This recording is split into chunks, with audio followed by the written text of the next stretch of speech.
उधर रूस को हराने के लिए यूक्रेन को हथियार देने के बाद ब्रिटेन ने अब पुतिन के दोस्तों को तोड़ना शुरू कर दिया।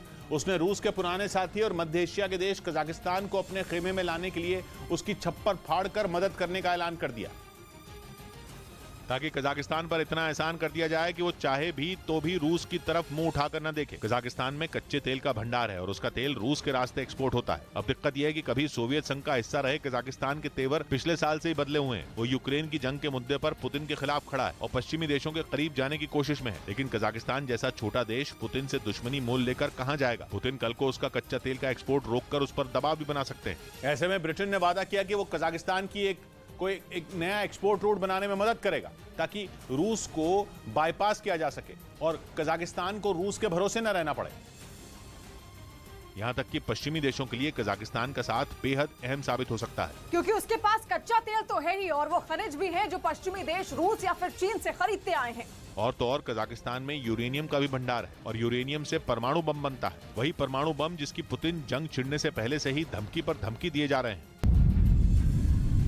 ऊपर से कजाकिस्तान का रूस से लंबा चौड़ा बॉर्डर भी लगता है और फिर कजाकिस्तान रूस की अगुवाई वाले सैन्य गठबंधन CSTO का भी सदस्य है और CSTO को नेटो के जवाब के तौर पर देखा जाता है। ऐसे में कजाकिस्तान को रूस से अलग करके ब्रिटेन CSTO को भी तोड़ सकता है। इस बीच पश्चिमी मीडिया ने दावा किया कि फिलीपींस में मिलिट्री ड्रिल के दौरान पहली बार अमेरिकी F-22 रैप्टर लड़ाकू विमानों ने उड़ान भरकर चीन को दहला दिया।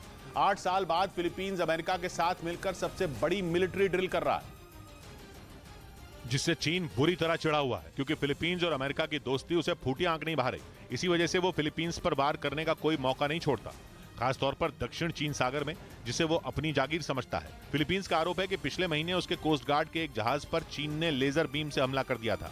और पश्चिमी मीडिया का ये कहना है कि इस घटना के बाद फिलीपींस को इस बात का डर सताने लगा था कि कहीं चीन उस पर हमला न कर दे। इसी डर की वजह से उसने अमेरिका के साथ मिलिट्री ड्रिल शुरू की, जिसमें पहली बार अमेरिका के ताकतवर लड़ाकू विमान F-22 रैप्टर ने उड़ान भरी और चीन को यह चेतावनी दे दी कि अगर उसने फिलीपींस की तरफ आंख भी उठाई तो अमेरिकी लड़ाकू विमान उसे कहीं का नहीं छोड़ेंगे। इससे पहले चीन ने फिलीपींस को अमेरिका से दूरी बनाने की नसीहत दी थी और आरोप लगाया था कि अमेरिका फिलीपींस के बहाने दक्षिण चीन सागर में हालात बिगाड़ने में जुटा है। असल में चीन की दादागिरी से निपटने के लिए अमेरिका भी समंदर के उस हिस्से में अपनी पैठ तेजी से बढ़ा रहा है।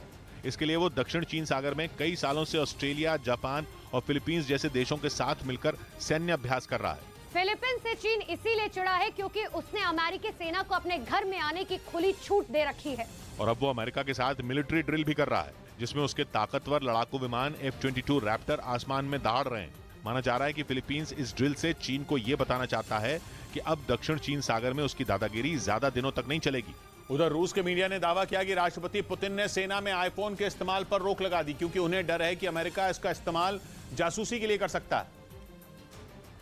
इसलिए आईफोन पर रोक का आदेश देते हुए पुतिन ने सभी को चीन या रूस में बने मोबाइल फोन का इस्तेमाल करने की सलाह दी। खासतौर से उन अधिकारियों को आदेश का पालन करने के लिए कहा गया जो पुतिन के बेहद करीब हैं और 2024 के राष्ट्रपति चुनाव की तैयारी कर रहे हैं, क्योंकि कई मीडिया रिपोर्ट में दावा किया गया है कि रूस में बिक्री बंद होने के बावजूद वहां कई लोग आईफोन का इस्तेमाल कर रहे हैं, जिनमें कई सैन्य अधिकारी भी शामिल हैं। लेकिन नए आदेश के मुताबिक अब उन अधिकारियों को 1 अप्रैल से पहले आईफोन का इस्तेमाल बंद करना होगा।